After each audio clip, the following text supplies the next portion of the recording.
Okay, so today my part is about depression. So let me introduce myself a little bit. I'm Lydia. I grew up in China and I came to Canada for my master's degree in developmental psychology and education. I finished my master's degree in 2020. Over the past 1 year, I work as a full-time research manager at the NGO that I co-founded with the other social workers. And also I am working as a research assistant in two of the labs at the University of Toronto. And this upcoming September, I'm gonna continue my PhD education, because I really want to have passion about mental health, parenting, and the development of children and adolescents. So I want to continue my path. So today I want to share you with my story, and I'm very honored to be able to be here. And thank you, Nancy, for inviting me. So I heard that the audience of this lecture is mainly adolescents. So I asked my family back in China to send me a photo of me when I was a teen. So here came my photo. I asked my family member, who did that to my photo? And then my sister told me, it is me who did this to myself. I made myself look so ugly. It tells two things. First thing is that I really disliked myself just as much as I disliked the world back then when I was a teenager. And this is understandable because typically people with depression tended to have lower self-esteem, and they lost interest in anything, including themselves and the world. And the second thing is depression really impaired my memory and along with other functions. But the onset of any mental health problems usually come after identifiable symptoms that manifest earlier in life. Here's a photo of me when I was around 4 years old. Back then, I was living with my grandparents in a village in Fujian province. This is me, as you can see, the most unhappy child in this group. I actually had a depression tendency when I was a kid. I had a suicide thoughts when I entered puberty, and that is around 11 years old. But back then, there was barely mental health concepts in my school and my home, or in the community and in the society where I was growing. The consequence of this was that my academic performance suffered. I withdrew from social activities. I struggled so much. And depression, as scientists says, it is the most debilitating mental health illness. And I didn't really get a professional treatment when I had the onset of mental health problems. But somehow I survived. But I will talk about how I managed to survive later. So at home, I have siblings. They just thought, okay, Lydia was just a crazy person with some crazy personalities, because I just couldn't stop crying and I have this emotion fluctuations. And at the school, I think back then, no one around me, my peers, even my teachers, they just didn't have this awareness of mental health problems. I remember my homeroom teacher back in middle school, once she noticed that my academic scores significantly reduced. She just commented that I was I became weird recently, or I got bad influence from my peers. So she really want to remove me from my few friends, which was really sad. Anyhow, my depression got really bad when I entered a high school, where back then I separated from my mere friends from middle school. And then I think the trigger for my depression was one time my cohort, just people from the same grade, went to a farm to learn farming as part of our compulsory education. So there were some ridiculous gossips around me and the other boy. I had no idea what's going on, but they were just gossiping behind me. And this was the last straw on my mental health, that I became super suicidal. I informed my homeroom teacher And then he informed my parents, because I think back then I isolated myself from everyone else. I couldn't do anything. I completely collapsed. I couldn't function. I couldn't think properly.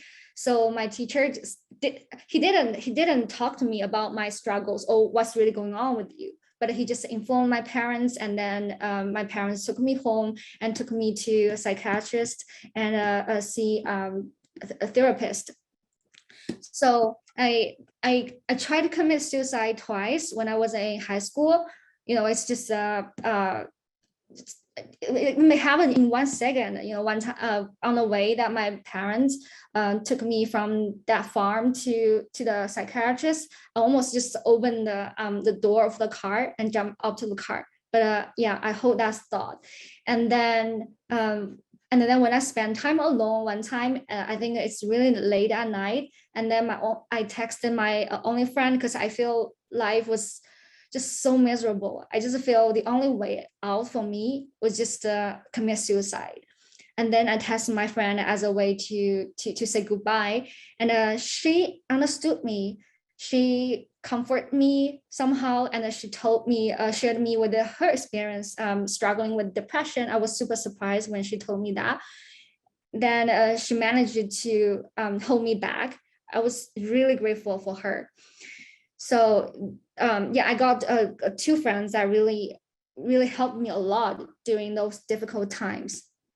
And then my dad was the only person in my family back then who was super patient with me and never got angry or yelled at me. Because I feel, just especially for my family, they didn't have any mental health education or awareness, so it is really hard for them to cope with my mental health struggles, including my mom, because she has her own struggles till today. So they even yell at me, why don't you just die? And rather than just always mention that you want to die, why don't you just jump out of the floor in front of me? My siblings said that to me. So that was a life I lived back then. And then but I really want to mention is that, so how can you judge that, when mental health really impact your life? So I think there are 3 norms in the field of developmental psychology. So one of the most important, I would say, criteria is that impairment. What does it mean? It means that if you notice that your social relations, your work performance, or academic performance were somehow impaired by what you are experiencing, then this is a signal that you really need help. It is not because you are too weak or you are too, how to say, you just cannot handle so much stress, right? Let me go to the next slide. So why I got depression? Why? So could the host just give the poll, the first question? Thank you. I think there's a question I want to ask people. Is it possible to share the poll? If not, I will just read give me a second, the question. So is it possible, Nancy? I don't see there's a poor, like I don't see there's a survey created. I'm sorry, maybe there was a miscommunication. Yeah, I just posted the question in the chat box. So here, depression is depression typically caused by trauma or negative event in a person's life? For example, bad parenting, being bullied, etc. Do you think it is yes or no? If you think this is right, and then you can just type 1 in a chat box. If it is do you think this is a wrong statement, you can type 2. Okay, give me a second. Let me see. 1. Okay. I saw many people said yes to this question. Okay, there are, yeah, some people said no to this question. Okay, so according to research and my own research, actually there is no single cause to depression. Depression is a quite complex mental health disorder. Actually, for all mental health disorders, there's no single cause for it. So we can see it as a result of risk factors and how risk factors interact with protective factors. Oh, sorry.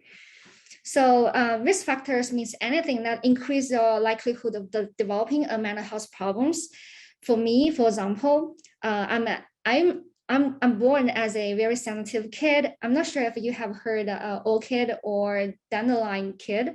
So orchid kids means that if this person is exposed to, for example, a nurturing environment, she or he can grow really well. But if he or she is exposed to a not very nurturing or even toxic environment, so he might not, develop well. I think I am this type of sensitive kid, highly sensitive. And then it can also be, and also my grandpa and mother also have depression. So I think there might be some genetic factors involved in here, and also environmental risks. For example, early life diversity, whether for me, my family is quite chaotic and dysfunction, and my the relationship between my family members, which is very, very intense. And I got bullying. I experienced bullying, physical abuse, emotional abuse, and the neglect, and even sexual assault as a kid. So I think all these factors could contribute to my depression, and also some individual factors such as age, especially my onset of depression. As I said, is around 11 years old, which is for girls, it's the age where we enter the puberty, right? Puberty is just a stage of dramatic changes, cognitively, physically, emotionally. So it's a really peak of a depression outbreak. So, and here are some protective factors. As I mentioned earlier, in middle school, fortunately, I have several friends around me who really helped me to cope with the stress back then I had, and I also had a pet cat, a therapy cat, which of course helped me a lot. But then I think I also went through a lot of traumas later on. So this risk factors back then overpower the protective factors. So that's why I got depression. And then, as we know, or many of you may also experience depression, it's not that you are sad or feel demotivated 24/7. It's just occur like an episode, right? When you are in that episode, you feel lifeless. You don't have any energy to do anything. And you feel quite sad. You are sucked in that black hole. This is how I felt when I got depression. So it's really difficult for people around me. I think the most sad thing is that people around me just don't understand what I'm going through. So for example, even in school, for kids, I think the most important thing is whether you have fun or you have good relationship with your friends. And when I was in school, I was relatively happier because I was away from a very toxic environment, a home environment. And then maybe my peers would perceive me as a very happy person. So they didn't believe that I could have depression, or they don't even have a concept of depression. So I remember my best friend, when I became really suicidal, I reached out to him. And then back then, he just told me, because he was distracted back then actually, because we entered a high school, and he just tested me, okay, I think love is more, his love. He started to dating others, right? So he just said, okay, I don't think friendship matters more than love. I think that's just when people are immature, even though afterwards he apologized to me. So I was living in that kind of environment where there are no enough resources to support me. So somehow it's really impacted my later trajectory. So, and give me a second. So what I want to say is that I want to say that sometimes it's really hard for us to decide which factor really caused my depression. If you are exposed to, for example, more risk factors, it also means that you have more ways to build your resilience. For example, like me, I think for me now, I'm functioning well, and I can identify, okay, there might be 5 risk factors in my old life, if I can somehow remove them or reach out to others to help me remove them, then I can build resilience. I can function well. I think understanding what kind of risk factors you have really can help you to find a way to live with your depression or even thrive. And then how did I kind of stop having that really horrible episode of depression? My turning point was when I went to Taiwan in my third year of university as an exchange student. Sometimes I got that luck, I think. So I'm really grateful because I think some students just chose not to go, and then it turned out to be me who can go to Taiwan. So what I did is that I cut off my connection with quite some people whose behaviors were quite toxic for me back then. They were not caring, they were super judgmental. And also I was able to expose to a different environment where people in general were quite friendly, supportive, and the environment overall was super nurturing. I communicated with my the professors there and also built lots of nice connections. But because I was still struggling with my depression, sometimes I still withdraw from from other people. I tended to not to go to class. I started to overeat because I didn't know how to regulate my emotions.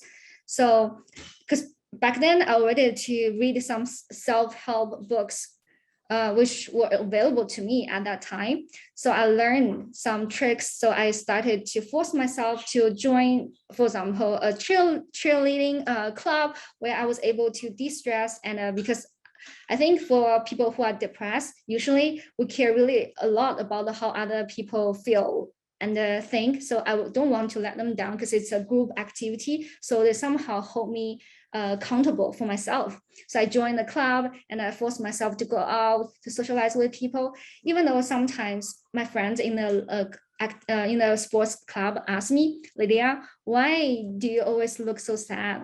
I think this comment, I got it when I was in grade 2, when the only teacher who really cared about me, who didn't care about how high the score I got, also asked me, why did you look sad?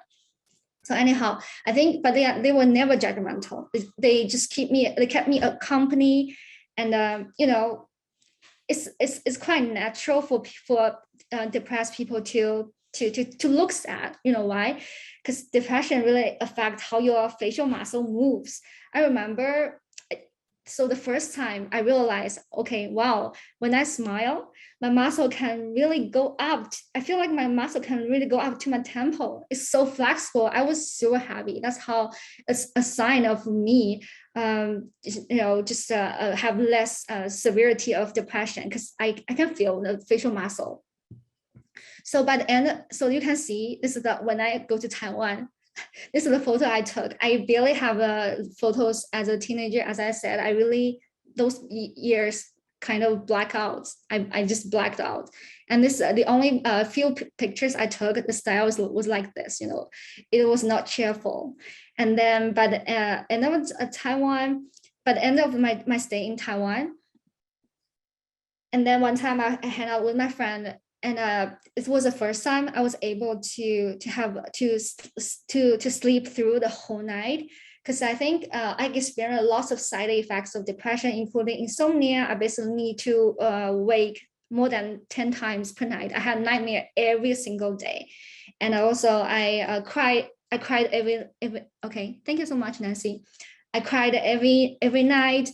And also I have palpitation. I would just sweat, a lot. So it was really uncomfortable. Both I experienced somatic symptoms, physical uncomfortable. And also, I have impaired memory. Of course, that's how I was a top student before. I really had an onset of depression. Then I became sort of like an average student. And also it affected my performance at university as well. So then I got this opportunity to go to Taiwan. And by the end of the trip, it was my first time to enjoy the sunshine. I just feel like this world was so beautiful, because back then, for people who have anxiety, depression, or other mood disorder problems, it was super easy for us to attend our attention to negative stuff.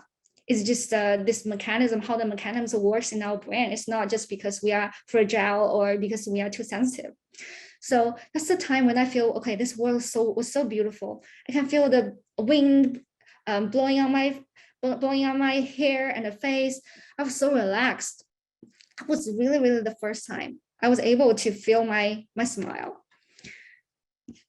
It took me more than 12 years to get better. More than 2 to 12 years. I did. So it was a long journey, but I think I made it. But this doesn't mean that I didn't have depression once for all. So, and then I continued to, I got a hold of my own life back then. That was my first time to experience it.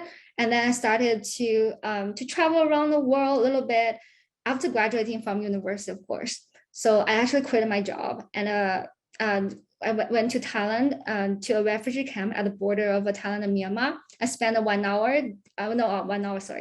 month deep in the jungle with those refugee children and adolescents. So this is my life back then. There was no Wi-Fi, and no light at night, and I had to take shower in the river. It was a really different experience. What amazed me is that it was my first time to notice that the mere existence of myself is important to others. So here is at a refugee camp. There was no light at night, as I mentioned. So children and teens sometimes gather together. They loved to meet new people and learn what's going on in the outside the world.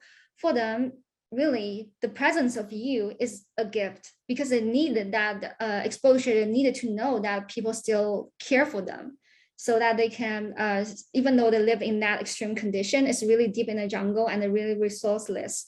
And people are also in general very poor. So this is a video I want to show you.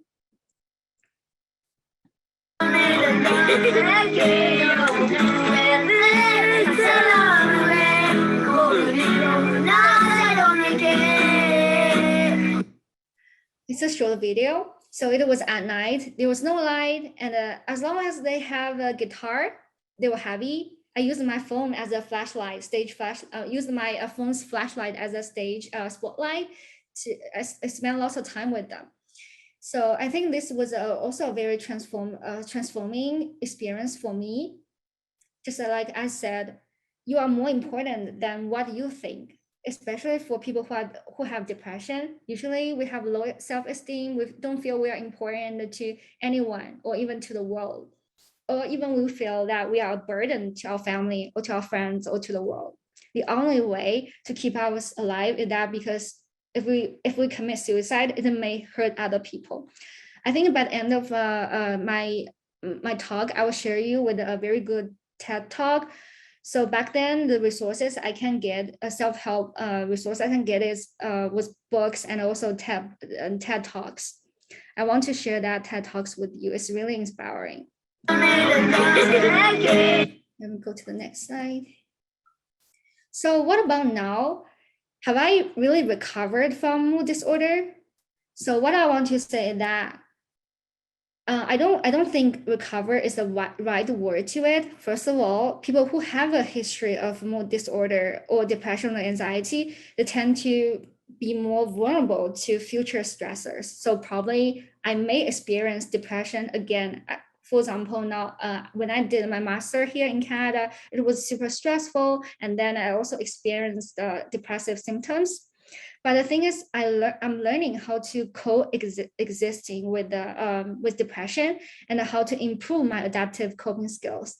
And the second, I think mental health is like this. So usually, if you have one type of mental health problems, it also means that you simultaneously suffer from other mental health problems. For example, depression and anxiety usually going hand in hand. This is the case for me. And some people may have other comorbidities.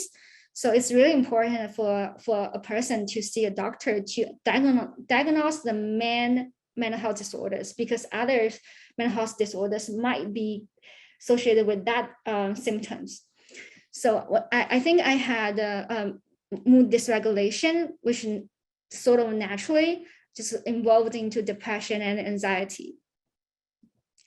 So there's a poll question. What is mental health? Nancy, can you share the poll? Thank you. Okay. Celine, can you do it? I'm not the host. Yeah, I think I can see the. You can see it? Okay. Yeah. Are you able to launch it? I think it's already launched, right? People are doing it. Yeah, I can see it. Okay. So the first question is actually for the previous slide, but yeah, I'm glad that this shows up.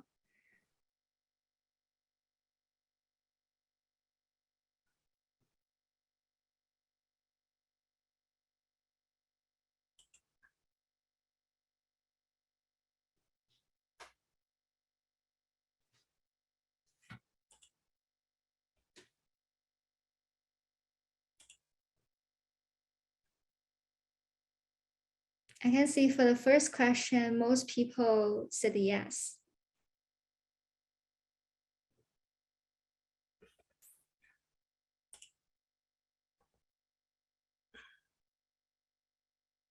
I'll just give another few seconds for people to finish voting.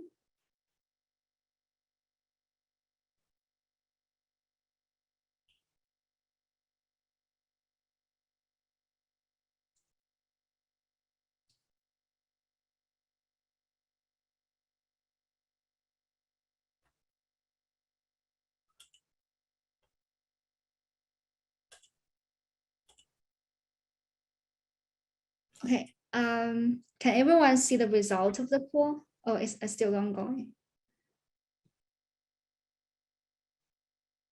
Okay, so for the first question, sensitive people are at higher risks of depression. This answer is actually no. So for sensitive people, it really depends on the context. As I said, risk factors and the protective factors. If we are placed in a nurturing environment, then we won't have a high risk of depression. It really depends on the environment. And the second question, a person without mental health problems means he or she has mental health. I think most people said 76.4 people said no, and then 26% said yes. So this question, actually a person without mental health problems also doesn't mean that he cannot have mental health. So what is mental health? This is what I want to share with everyone. It's also what I learned during my master's. So it's from a World Health Organization. It's a state of well-being in which an individual realizes his or her own abilities, can cope with the normal stresses of life, can work productively, and is able to make a contribution to his or her community. So when you have, for example, I have a depression and anxiety, but if I can get the support and resources that I have, then those resources and the support can help me to function well. And then if I'm able to realize my abilities, for example, I'm now able to pursue my dream in mental health research, and I can work productively, and I can cope with normal stress, not very abusive environment, of course. And also I'm able to contribute to my community, like what I'm doing now to deliver talks, to raise awareness of mental health. I think this means that I am now currently have mental health. And in contrast, so if even a person, okay, he is not diagnosed with mental health problems or disorders, that doesn't mean that he has mental health either, because he can also be stressed or have subclinical mental health problems. So this is a very typical misconception many people have. So this is me. I just attended a developmental psychology conference in Calgary. It was my first conference in my academic life. As I said, I'm gonna enter my PhD. So I think overall, I am functioning well. I'm receiving lots of support from school. I think one of the most grateful thing I have here is that I have so many resources, and people overall are understanding. They know, like I remember when I joined a master's, and then because of stress I experienced was just so high. I couldn't cope with it. And then all my old symptoms, depressive symptoms just showed up at once. And then I reached out to my professor. As they said, I think here in every school, teachers or professors would always tell you that, okay, you can, when you need help, just let us know, right? So I reached out to my professor, and then she referred me to another professor who is a chair of psychology. And then one thing she told me that, Lydia, never give up on seeing a therapist. If this therapist that doesn't work for you, just change another one. So, and then she also regularly checked in on me till I could handle things nicely. She also asked me to write down the connections I have, and then build connections with people around me in case I really need some help. So I think for me, I think even though that's why I highlighted that I don't need to recover from depression to be able to live my life, even though now I am living with depression and anxiety, but still, as long as I can make sure I get enough support and the resources, then I can reach the goal that I want to reach. So this is my ongoing treatment. I got a psychotherapy, CBT, especially a cognitive behavioral therapist. So this is so according to research, this is one of the most effective treatment for depression and other disorders. And also I'm taking medicine as well. So for medicine, I also know that many people have this worries about taking medicine. Maybe they're reluctant to take medicine because they feel, okay, I'm gonna rely on medicine forever for the rest of my life, which is not the case. So for example, for me, taking medicine really helps me to cope with, for example, my current high stress, my high level of stress, so I can function well because I am doing 2 lab work and I'm also working full time. It's a lot of work I need to do, and I want to be responsible for my team as well. So with the help of medication, I can cope with my daily stress and I can work nicely as needed. So I think for medication, it is really important to consult your doctor to make sure that you are using the right medication that suits you. So every person is different.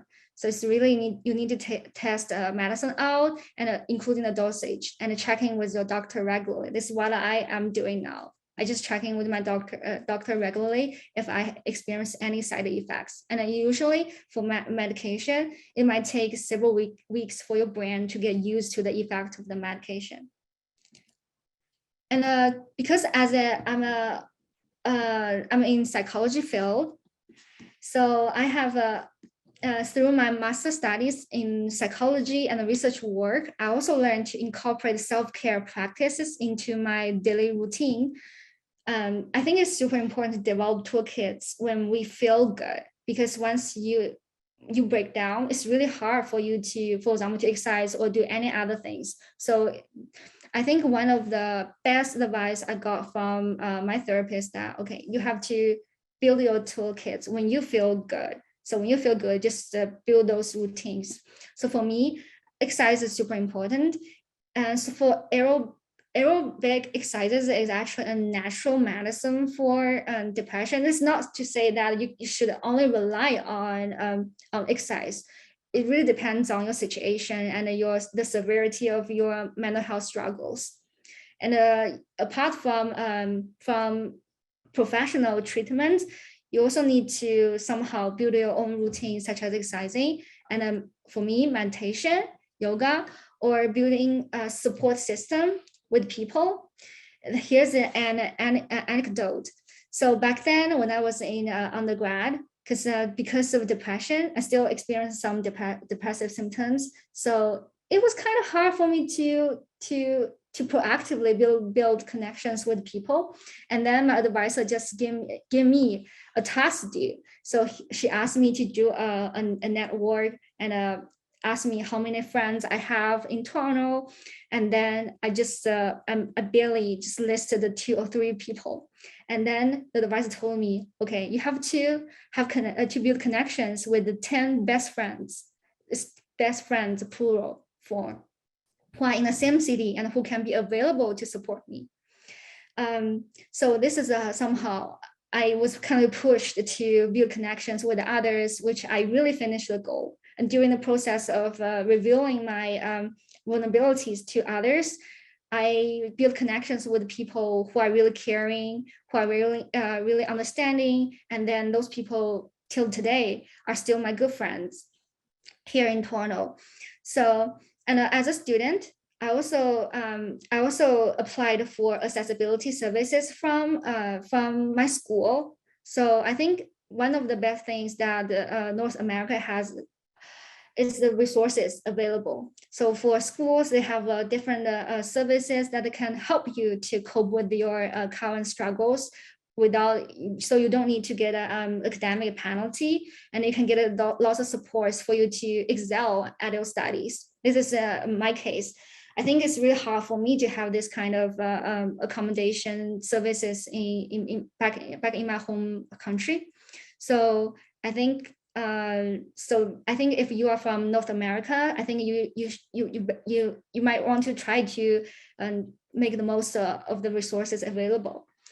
And also, I know that people are there to help me grow and thrive. It won't judge me because of my mental health struggles, and it also can help me to achieve the success that I deserve. So I was able to be admitted to a PhD program at U of T. I think it's not because I am smart or it's me who worked super hard to achieve it. I think it's the efforts of lots of people, combined efforts of lots of people.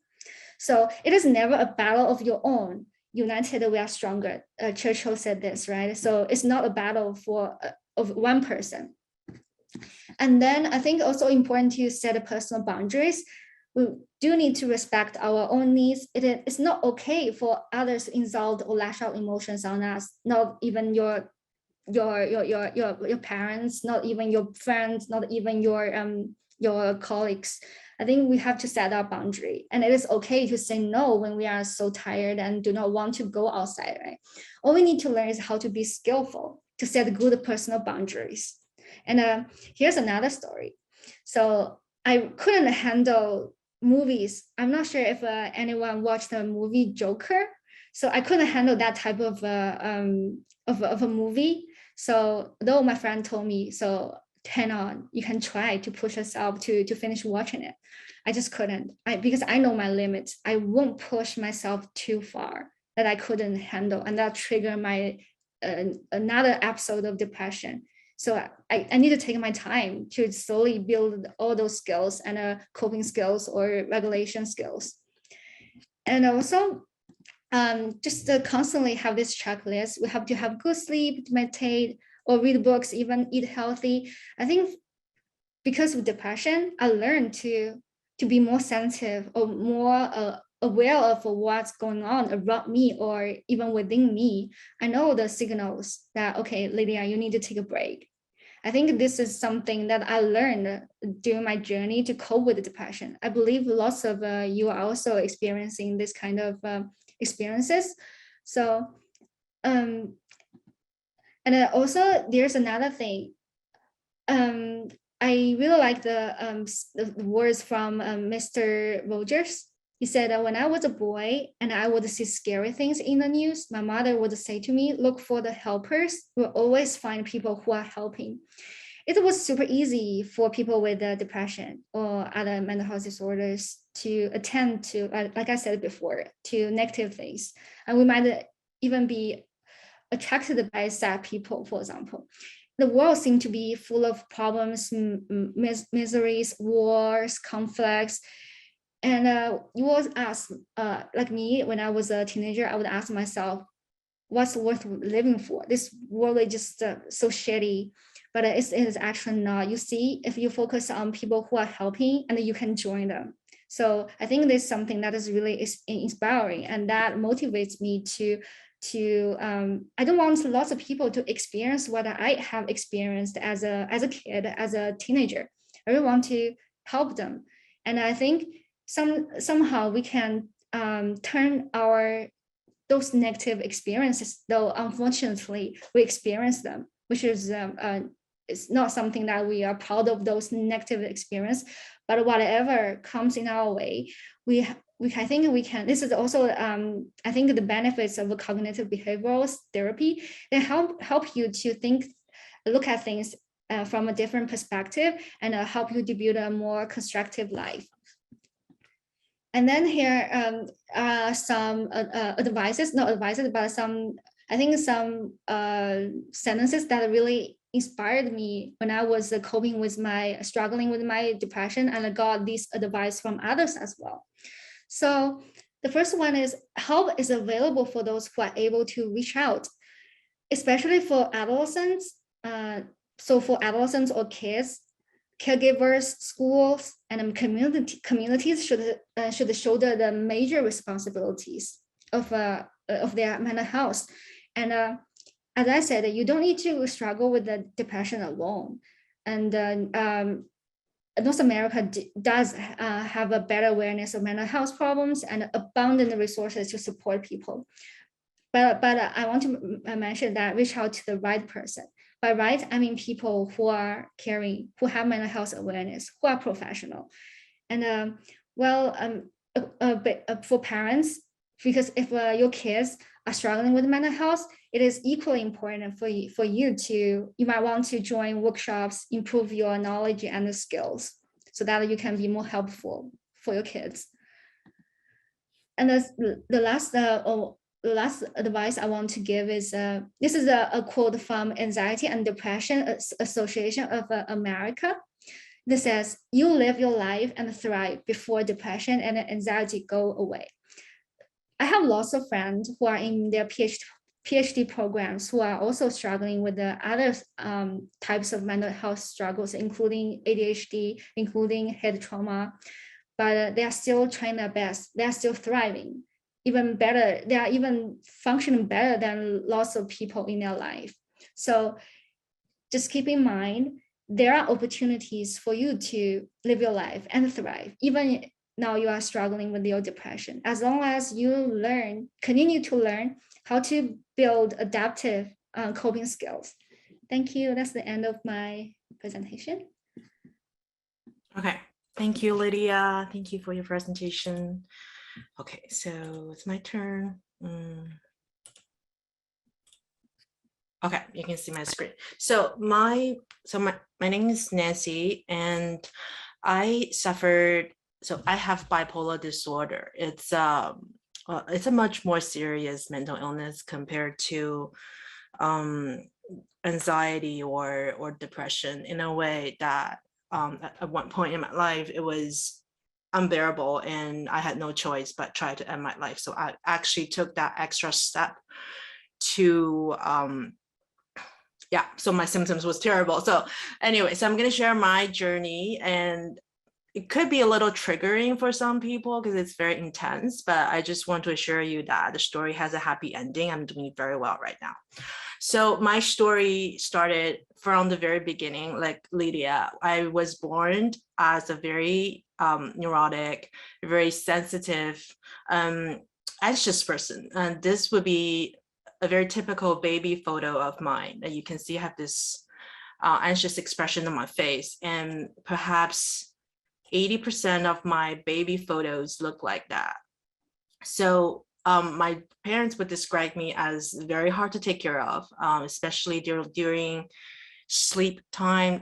It would just take forever to put me to sleep, and I would cry a lot. So it was very intense labor too when I was an infant. And when I was a toddler, I was described as very shy, introverted, very anxious. When I speak, I would just be terrified when I have to speak in public, and my voice sounds like a mosquito. And at the time, I can remember that, so this is another baby photo of mine that's very typical. And I had a lot of phobias. I was afraid of all kinds of bugs, insects, rodents, you name it. So the phobic feeling was very physiological. So there was a lot of, so I felt like my heart was beating very fast. I couldn't breathe. It was a very real feeling.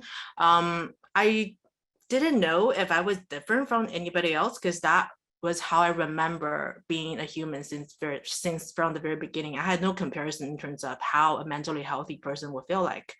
So up till I would say even months prior to my actual mental health breakdown, I never knew that I was a different person compared to somebody who has a mental health. So this was me when I was probably in grade 5, and this is when I started to have insomnia. So my sleep was always had a very terrible quality growing up, but starting from grade 5, that's when I would stay awake for the entire night for no major reason. If I so that was problematic, but however, I didn't feel like it was bothering me, because the next day I didn't lose energy. I didn't have a headache. So I thought, again, well, maybe everybody was like that. It didn't really register to me that this would be one of the early signs of mental illness. When I was 13, I left China. I immigrated to Canada. And this is when my mental health took a dramatic turn for the worse. Being a newcomer, there was just a lot of prejudice, a lot of discriminations as somebody, especially somebody who come from mainland China. And I just felt like at the time there was a lot of unhappiness, especially from people from Taiwan or Hong Kong. So I wouldn't say it was bullying, but I would say that the experience was very typical as a newcomer. But perhaps somebody else in the same shoes as I was, they might not care at all. Whereas for me, it would take me forever to get over a negative encounter. So one of the symptoms that I experienced at the time was, again, insomnia. If something happened, then I will lose sleep for maybe the entire night. And I just remember I was always unhappy, always anxious about presentation, because I was so insecure about my poor English. So at the time, I could sense that my mental health was degrading, but I still didn't know that there was anything wrong with me. When I was 16, this was when I first experienced the feeling of wanting to hurt myself. I had a suicidal feeling after having a mild dispute with a girl in my class, and I started to cry that night, and then I couldn't control my cry. I couldn't stop crying, and then till the point where I started to feel this suicidal feeling that really surprised me, because even then I knew that it was a very mild issue. It shouldn't trigger a suicidal feeling. So I was really surprised at that time. So when I was 16, this was when things really turned for the worse. When I was 18, so prior to that point, 16 to 18, my mental health continued to degrade, and my sleep became increasingly difficult. If I have a presentation the next day, I would be so nervous and I wouldn't be able to sleep for the entire night. If I have even something really exciting happening during the day, I was still unable to calm down at night, and I felt like the pace of my thoughts was very fast. I just couldn't stop thinking. So my insomnia became like a regular routine for me. And when I turned 18, that's when I started to see someone for the first time in my life. And at that time, I was very obsessed. I was very excited, and because of various reasons, the relationship ended after just 4 weeks. And that's when my manic depression or bipolar disorder officially started. And it came like a storm. It wasn't just insomnia. This time it was impossible to sleep. I couldn't even have a nap. I couldn't even have a break from thinking. I just couldn't control the pace of my thoughts. I had this enormous amount of mental energy that I was thinking all the time. And I felt like there was a lot of physical symptoms as well. I felt like my heart was beating very fast. I was very phobic. I had this feeling of phobia out of nowhere. And and also a sense of loneliness. Like I couldn't sleep by myself. I have to go to my mom's bed, hold her hand to ease up my fear. I just had a lot of fear for no reason. And it was a very real physiological feeling. So this is a PET scan image showing a normal brain versus somebody who's going through an acute episode of bipolar disorder. And as you can see, for someone who has bipolar disorder, it's completely red. This is not someone who is like in the maintenance stage, but someone who's in the acute episode, meaning they are suicidal or they're extreme manic or psychotic. This is how their brain looks like. That's exactly how I feel like. I felt like the blood is gushing into my head. This headache is explosive. It feels like a volcano inside of my head. And it was unbearable. And I have seen an image of somebody who's going through a seizure, and their brain is actually less red compared to somebody with bipolar disorder. So if somebody is in the midst of their epilepsy, if they're in the midst of their seizure, are you able to tell them to stop twitching? Are you able to tell them to stop having those symptoms? No, right? But for some reason, when someone is having a bipolar disorder, or for someone who is depressed, people tend to tell them to stop thinking, to control their thoughts, to think differently. This is beyond their control because, as you can see, the brain is out of control. This brain is physiologically sick. Therefore, it's useless when you're trying to talk someone out of their mental illness or suicidal tendencies. It's simply beyond their control. It's a very much physiological thing. So initially, right away, I lost the ability to sense if I was hungry or if I was thirsty. I couldn't feel those signals going to my brain. It's not just I don't want to eat or drink, it's simply I don't feel the need to drink or eat. It really took away those primary biological function or signals inside a brain. So this is a big evidence that when someone is mentally ill, it's a medical condition of their brain. However, at the time, people couldn't understand it. They thought that I wanted to kill myself because my boyfriend dumped me, because I wanted to die because of love, which was a very petty reason. Why would anybody want to kill themselves for over a 4-week relationship? So everyone in school couldn't understand why, and they were very judgmental. And I think even friends initially, they were kind of like helping me, but I think towards the end, there was a lot of, I guess, despise or misunderstanding, or they just, nobody understood what happened. And everyone was trying to talk me out of my depression by saying things like, you should get over it.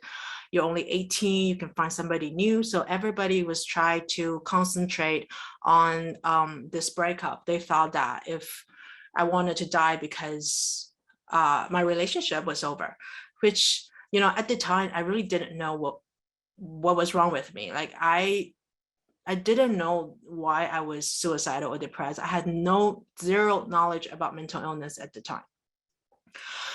So 3 weeks without any sleep, that's when the suicidal feelings became constant. Like every car that drove towards me, I had this strong impulse of jumping in front of it. Every time using the subway system, I would just fantasize about jumping off track. So 24/7, that was the only thing in my mind. It was absolutely consuming. I couldn't control those impulses from overtaking me. And so the very first attempt I did was overdosing myself on medication. I took about 60 sleeping pills. I actually woke up the next day because the sleeping pills were very mild. It didn't kill me at all, and I actually woke up. And I got sent to a psychiatric ward. However, at the time, I think it was in 2003, at the time, people barely had any awareness campaigns on mental health. And even when I went to a family doctor, they would try to talk me out of my depression. They would try to counsel me instead of treating me as a medical condition. They gave me sleeping pills, but however, now I know that if somebody have an insomnia as a result of a mental illness, sleeping pills are useless. They are supposed to be medicated with psychotropic medication. That is the key to restoring their sleep. So when I was in the psychiatric ward, the doctor did prescribe me with antidepressant.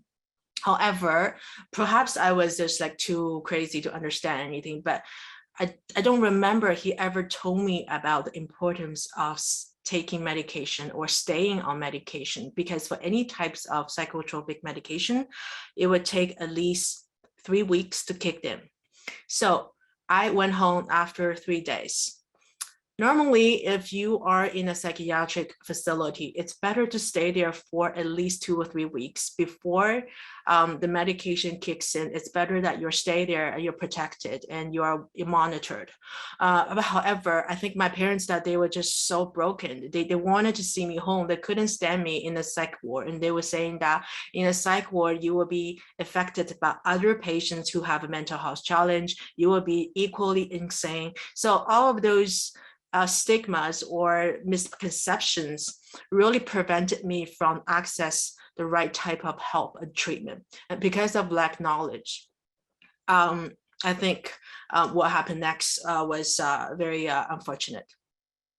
So after I went home, again, people around me keep on saying, you don't need medication. Those medications are having so much side effects.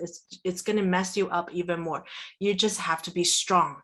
You can depend on yourself. You can come out of this. We trust you. You can do this. So all of those like useless talks just made me feel like, is it because I'm really a weak person that I can't come out of this? Like it really made me feel like I'm impotent. Like I feel like it's my fault that I'm in this state.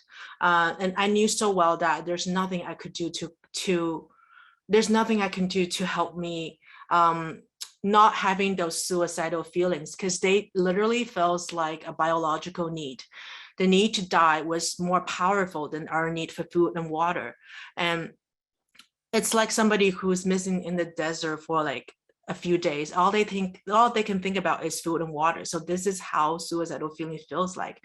All you could think about is wanting to die. And during my latter days, I couldn't even feel if I wanted to go to the bathroom. I couldn't even feel like if I want to pee. It's that strong. It's a complete debilitation of your brain. Anyway, so 2003 was the time of the SARS outbreak, and not sleeping for 2 months. I looked sick. Anybody could tell that there was something wrong with me. Anybody could tell that she is a sick person. And because I'm Asian, everybody thought that I have SARS. When I go out, they wanted to flee away from my presence, and seeing their reaction, it made me feel like I would never recover. I felt like I would never become a normal person. And I think that was my last straw. The fact that I didn't have hope that this would be a treatable condition. That was the reason why I wanted to end my life. I didn't have education. I didn't hear a seminar like this. I have no knowledge. I have no hope. That's why I wanted to die.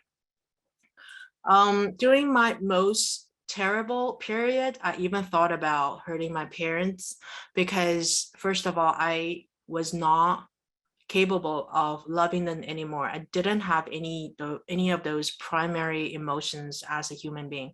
I don't care about their suffering. I don't care that they are devastated. I don't care if they can't live without me. I hate them for bringing me into this world. I hate them for giving me life. I'm not sure how many people are actually here today that actually are going through their mental health challenges, and you are suicidal right now, and you are blaming your parents for the same thing, and you are abusing them with words. You are saying really mean things to them because you don't appreciate them, then you hate them. But I think, because right now I'm an organizer of that mental health support group. I have heard stories of parents that they would die for you. They would die to take your place. They would die to take away your suffering. So so just don't do that to them. Don't hurt them. Don't try to leave them because they love you so much. Okay. So at that time, I even thought about killing my parents because they're so protective. They're so they hid away all the weapons, all the knives in the kitchen. They wrapped the handle of the balcony door with layers of wires. So I thought that if I don't get rid of them first, I would never be able to kill myself. So I would do anything to kill myself, including killing my parents. That's why now that when I see incidents of gun violence or, massacres where the gunmen ended up dead, it's usually because they are suicidal in the first place. It's not because the motive, it's not because they want to bend or because racism, but if the gunmen end up dead, that's because they want to commit suicide in the first place. Killing oneself requires a lot of guts, requires a lot of commitment, and it's usually very hard to do. Even during my very latter days, I was still afraid to die because that is human nature. So if somebody wants to kill themselves, it takes a lot of planning and guts. And by committing a horrible crime, they basically leave themselves with no choice but to kill themselves. Better yet, they want the police to do the job for them. So suicide by cops are very real, and they are actually the real reason behind all of those massacres and gun violence, where the gunmen ended up dead, either by suicide or by the cops. And why would they target school? Because when you are at the end of the rope, you are actually very jealous of people who have a better life than you. I remember I was so jealous of my fellow schoolmates who are heading off to university, whose life had just started, where mine is about to end. If I had a weapon at the time, they would be my target. Because first of all, you're no longer human anymore when you're that sick. And secondly, they are helping you commit suicide. So I did want to do a presentation on this, but maybe tonight is not the night, but I do have a lot of insight to share from this, about gun violence. And I think at its core, it's a mental health issue. And I think if the gunmen were more educated about their condition, if they sought for treatment, they don't have to die, and others, innocent people, would not have to die with him. So this came to my the day for me. So on June the 20th of that morning, I got up and I headed to the balcony as the first thing in the morning. I realized that the door was locked. The handle of the balcony door was wrapped around with layers of wires. I tricked my dad in telling him that I wanted to get some fresh air outside. And of course, there's his part of the story, but I just remember he was so easily tricked. I was so surprised. I said, I want to get some fresh air. He said, okay, fine. I was surprised that he would think that way. And he said that at that moment, his mind was a complete blur. So he went to the storage room and he took out a pair of pliers and he started to cut the wires loose. And as soon as the door was open, I saw a chair and I got on the chair and I crossed over to the other side of the fence without any hesitation. He was able to catch a little part of my pants, but and my collar, but he wasn't strong enough to pull me up. And because of that, he broke a knuckle in his hand and he had bruises all over his chest because he was banging so hard against the balcony fence. But I think because of what he did, he changed my position in the air. Instead of falling on my neck or my head, I landed on my back, and that's how I broke my spinal cord injury. That's how I sustained my spinal cord injury, and that's how I became paralyzed since that day. I landed on a very small pile of soil that was about to plant flowers. And I think that was primarily the reason I did not die, considering falling from the 8th floor. I think because of this, my miraculous survival, that I'm not a Christian, I definitely see God's intervention since that very first day. And right now I am I'm over 19 years post-injury, and my life has never been more beautiful. And it's all because of what God has done in my life. And I'm really grateful that I wasn't meant to die on that day, and he gave me that second chance. There's just a lot of those miracles and interventions in my life that I couldn't explain, other than the fact that God is real. However, I wasn't grateful on that day. The last thing I wanted was to end up with a permanent disability and using a wheelchair for the rest of my life. So when I was in the hospital, I was placed on suicide watch. There's somebody watching over me 24/7 all the time. And I was seen by my psychiatrist on the 3rd day, and he began to put me on a whole bunch of medication for my mental health condition. I think at one point I have to take about 20 pills a day for my mental health condition, also maybe for my physical injury.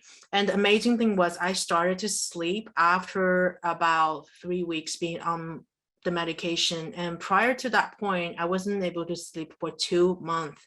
So as the quality of my sleep was restored, as I was being able to get more and more sleep each day, and then I felt like my mental health condition was improving, I no longer have those suicidal feelings as something that was unbearable. So the feelings of wanting to end my life was not because I had a mental health condition, but it was more about my regret of jumping off that balcony and make myself a person with disability. So that the feeling I described earlier, the physiological, the biological feeling of wanting to commit suicide was getting better and better as my sleep was restored, as my medication was administered.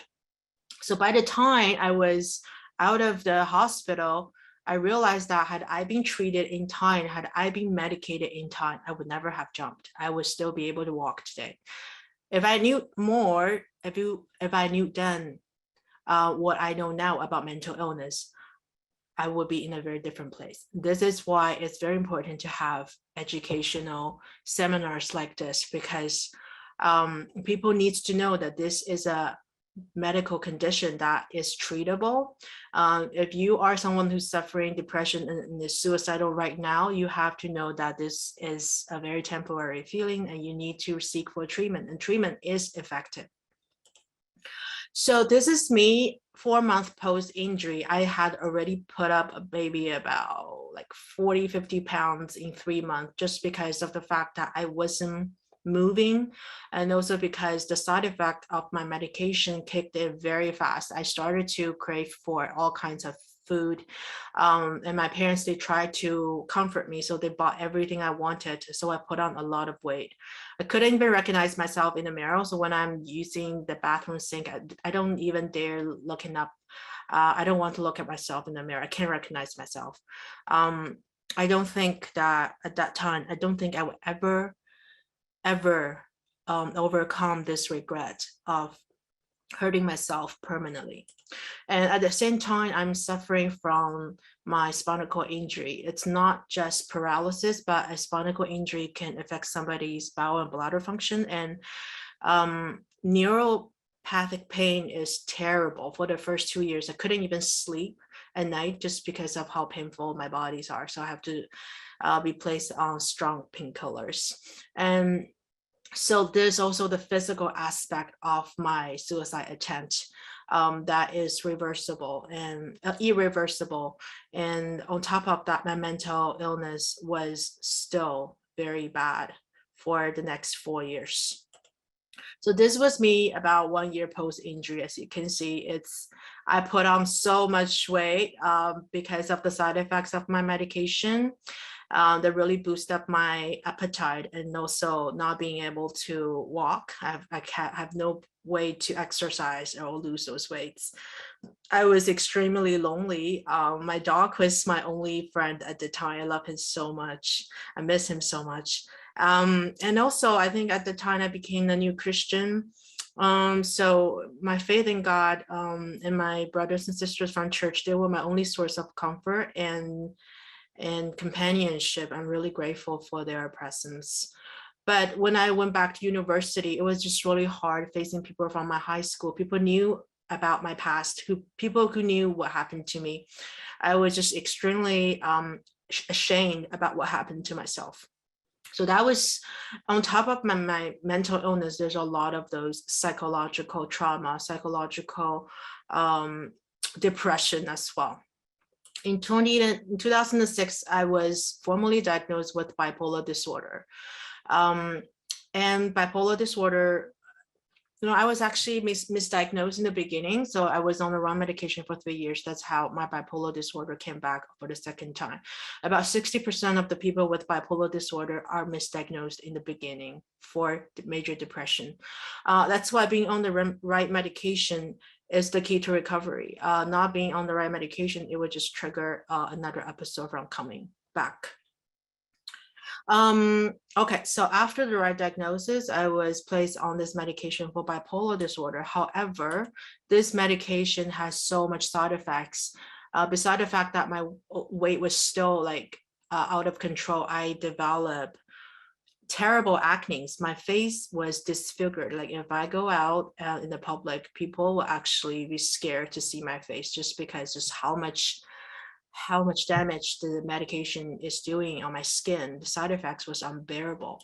And aside from that, I was suffering from a lot of hate for what I believe, the people who have caused my trauma, the people who have made me so terrible. So my hate was that held me in hell. That my all those negative emotions was consuming me. Besides the actual mental illness, there's just another layer of psychological hurt.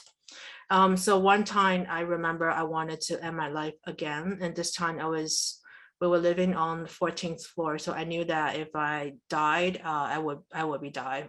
If I jump out again, I would die. And I remember that on that moment, God intervened, and he allowed me to see my parents' face. He reminded me just how much my parents are suffering for me, how much that they gave themselves for me over the past 4 years, and how that they couldn't live without me. So different from the first time. This time my depression is more psychological in nature, whereas the first time is very physiological in nature. So this time I actually have control. I have a choice. I can choose to die or I can choose to live. So this time I think I'm more a responsible person. I know that my life doesn't belong to myself. So I held back and I didn't do it. And those kind of back and forth happened many, many times. I have many such temptations to end my life, but fortunately, God always intervened in my situation in those moments.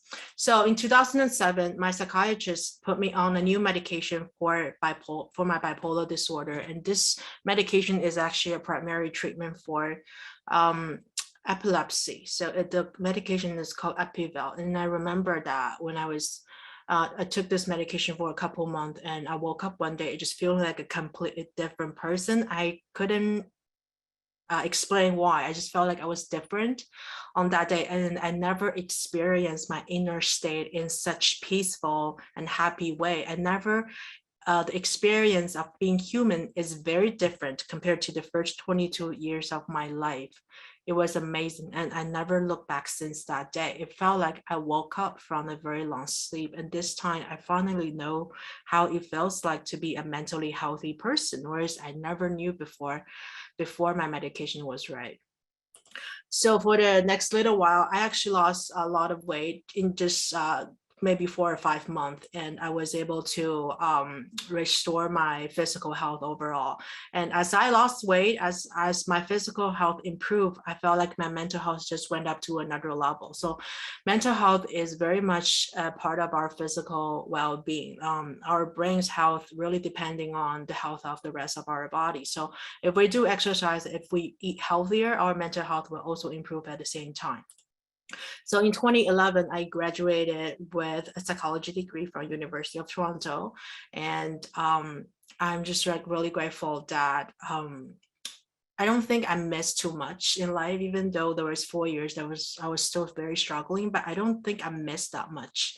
I used to think that I missed partying, I missed having a relationship, having boyfriends, or drinking. I missed many of the fun stuff that my colleagues were having.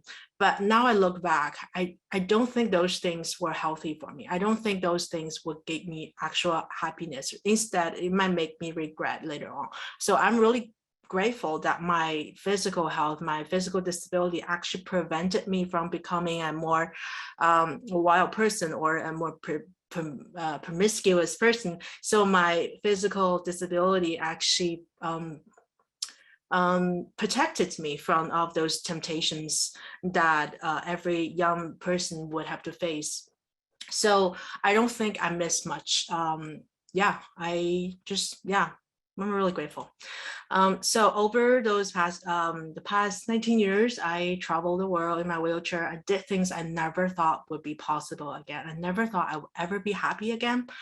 But I think anything is possible with God. And I'm just really, really, really happy that I am where I am right now, and I can use my experience as an asset. My experience is a blessing, and I can totally look at this thing as a positive thing that happened.